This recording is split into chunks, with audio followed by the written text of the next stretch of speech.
আসসালামু আলাইকুম সুপ্রিয় দর্শক, আপনারা দেখতেই পাচ্ছেন এটা ডিম হলিডে পার্কের চরকি বলি আমরা। আপনারা কি বলেন জানি না, কমেন্ট করে জানাবেন। আমরা শীতের সময় হলে আমরা একসাথে মিলে সবাই পিকনিকে যাই।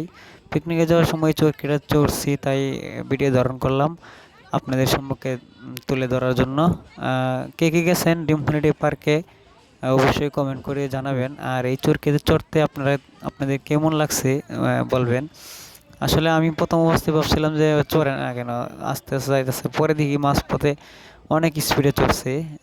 আপুরার সাথেও অনেক মজা করলাম, অনেক আপুরা ওই জায়গায় আছে, চড়ছে। ছোট ছোট ভাই বোনেরাও আছে এই জায়গায়। আসলে শীতের সময় আসলে ভালোই লাগে পিকনিকে অথবা কোনো জায়গায় ঘুরতে যাওয়া, আনন্দের ব্যাপার সেবার সবার ভাগ্যে হয় না। চাকরি ক্ষেত্রে আমরা একসাথে সবাই একত্র হয়ে গেছি, ভালো লাগছে। আপনারাও যেতে পারেন ডিম হলিডে পার্কে। আসসালামু আলাইকুম।